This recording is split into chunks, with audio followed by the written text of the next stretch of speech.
하면 될까요? 네, 귀중한 시간 내주셔서 진짜 감사합니다. 저는 범죄 피해자 부산 범죄 피해자 지원 센터가 세 군데가 있어요. 네.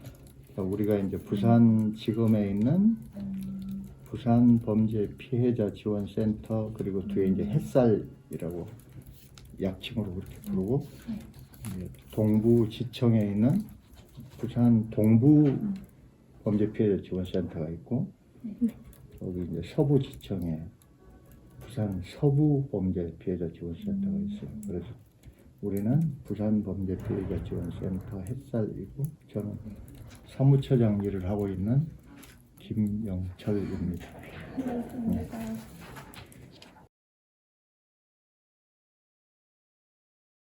일단 이제 센터가 추구하는 방향은 네.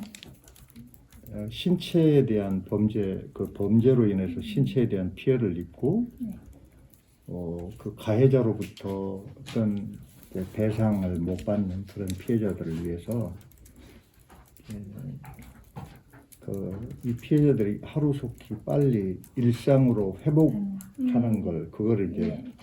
목적으로 하고 있죠.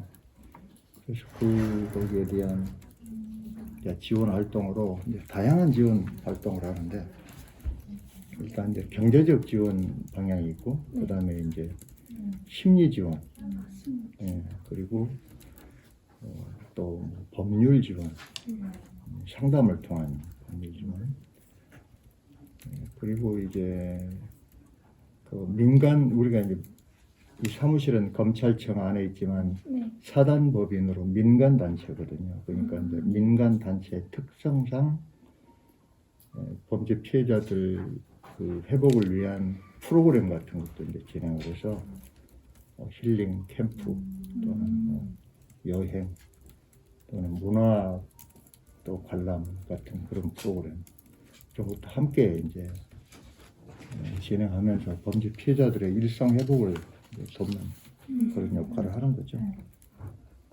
감사합니다.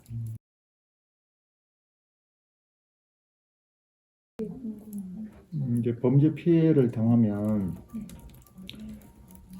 가장 먼저 피해자들이 가는 곳이 경찰서, 지구대, 네. 파출소 여기를 통해서 이제 경찰서에 가게 되잖아요. 그럼 거기에 경찰서에 가면 요즘에는 그 학생들이 알겠지만 미란다 원칙이라는 거 있잖아요. 네네.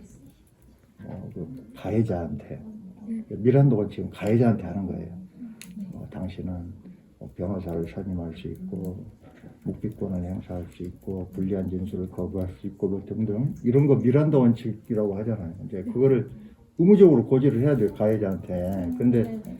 경찰서에서 이제 2016년도부터인가 피해자에게도 피해자가 지원을 받을 수 있는 권리 고지하는 거를 의무화하자 해서 네. 지금은 이제 그 가해자에게 미란다 원칙 고지하는 것처럼 하지 않지만 유인물에 거기에 이제 다 네. 이제 인쇄가 돼 있는 거예요. 피해자가 지원을 받을 수 있는 그런 내용들 이렇게 해가지고 이 유인물을 줘요. 여기 당신 뭐 이런 지원 받을 수 있으니까 그거 살펴보세요, 읽어보세요 이런 식으로. 그렇게 해서 그런 절차를 통해서 이제 경찰하고 가장 먼저 피해자가 이제 만나게 되니까 네. 그 경찰을 통해서 그 알게 된 정보를 갖고 피해자가 직접 우리 센터에 연락을 하거나 그렇지 않으면 경찰서에서 이제 조사가 조금 진행하고 그 담당 그 경찰서에 가면 피해자 보호 전담하는 경찰관이 또 있어요. 네. 그래서 이 경찰관에게 이 정보를 그 수사 담당자가 주어서 경찰서에 있는 이 담당 경찰관이 우리한테 연락을 지원 요청을 하거나 그런 방법이 있고 그러니까 피해자가 지원하는 방법 하나 직접 네. 그리고 경찰서에서 이제 우리한테 연락해서 지원 요청하는 방법 그리고 이제 세 번째 단계는 검찰에 경찰 피해자 본인이나 경찰에서 지원이 누락될 수도 있고 또 알고도 누락됐거나 그렇지 않으면 조사가 좀 미진해서 이 가해자 피해자가 명확히 구분이 안 된 그런 사건들도 있을 수 있거든요. 근데 그런 사건들은 검찰로 와서 검찰에서 다시 조사를 했는데 이 사람은 지원을 받아야 될 사람이다 싶으면 검찰에서 우리한테 지원 요청을 하고 이 세 가지 방향이 있는 거예요. 피해자 본인, 경찰, 검찰. 감사합니다.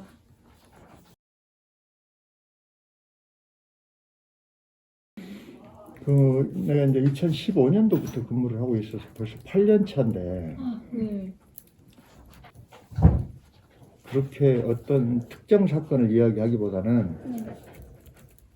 가정폭력 피해자가 갈수록 좀 많아지는 것 같아서 그래서 그게 조금 걱정스럽기도 하고 네. 사회가 자꾸 이제 이 단순 뭐 폭행 상해 이런 사건은 많은 게 아니고 가족 관계에서 일어나는 사건들이 많은데 원칙적으로는 이제 친족 간의 그런 범죄 행위는 지원을 안 하는 게 원칙인데 또 이제 또 기타 항목이 있어서 네네. 또 지원을 아예 안 하는 건 아니거든요. 그래서 이제 부부간에도 이혼 소송을 하거나 별거하면서 이혼을 준비 중이거나 피해자 지원센터에서 지원을 받지 않으면 그 피해자가 입장이 굉장히 어렵거나 그런 내용은 지원을 긍정적으로 검토를 하죠. 네. 그리고 이제 규정도 특정 사건 방화 피해자가 어렵게 이제 제기하는 그런 모습도 우리가 이제 지원해주는 피해자 중에 그런 모습도 직장을 다니다가 범죄 피해로 인해서 그만두고 직종을 바꿔서 다른 일로 또 이제 또 일어나고 있는 그런 피해자도 있고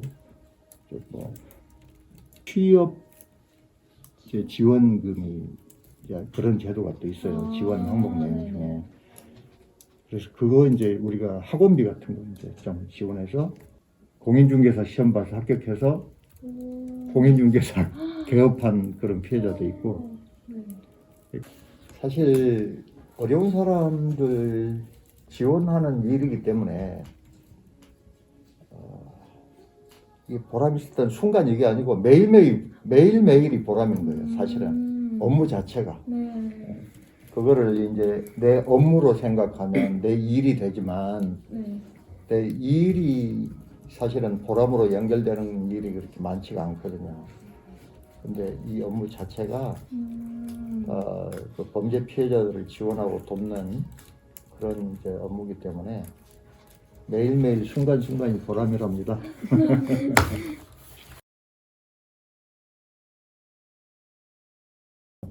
사람이 신체에 입은 피해에 대한 지원만 지금 원칙적으로 하고 있거든요. 그런데 지금 안타까운 게 아직까지도 보이스피싱 피해자가 엄청 많아요. 우리한테 이제 그 문의가 심심치 않게 들어오거든요. 내가 이런 피해를 당했는데 이건 어떻게 해야 되느냐. 경찰서에 갔더니 거기 전화해보라고 한다. 근데 경찰서에서 안내할 때 이제 그거는 안 된다고 구체적으로 이야기를 안 하니까 그분들은 이제 유인물만 보고 전화를 하는 거예요. 그러면 안타깝죠. 너무너무 안타깝죠. 그래서 이제 이 피해를 좀 줄이는 것도 문제지만 이제 해야 될 일이지만 국가 예산이 조금 더 많아져서 이 보이스피싱 피해자들에 대해서도 어느 정도 경제적인 지원이 가능해졌으면 그 사실은 한 대 맞아서 상처를 입어서 진단 2주 3주 나오는 것보다 보이스피싱 당한 분들은 정신적으로 어마어마한 고통 피해 사실은 말도 못하는 충격이거든요. 근데 그분들에 대해서는 지원 제도가 없는 거예요. 보이스피싱을 당한 그런 피해자들도 좀 경제적으로 지원이 가능한 그런 예산 확보가 좀 됐으면 좋겠다. 그게 좀 가장 평상시에 느끼는 아쉬움입니다.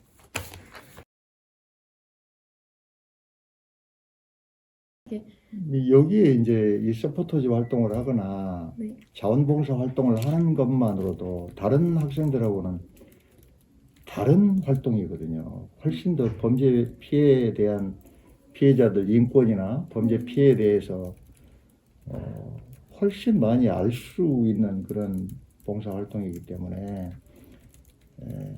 앞으로 여러분들이 이제 사회에 나오면 범죄 피해자들에 대한 그런 생각을 조금 더 새롭게 해서 사회가 더 맑아지고 밝아지게 할 수 있도록 역할을 좀 다 했으면 좋겠고, 또 이제 이 중에 이제 우리 학생들 중에 또 이제 법조인이 되는 분들도 분명히 나올 텐데, 네. 그 선서할 때 그 마음 초심을 계속 가져가서 맑은 사회, 밝은 사회 구현에 매진할 수 있는 학생들이 많이 나왔으면 좋겠습니다. 이상입니다. 네, 감사합니다. 감사합니다.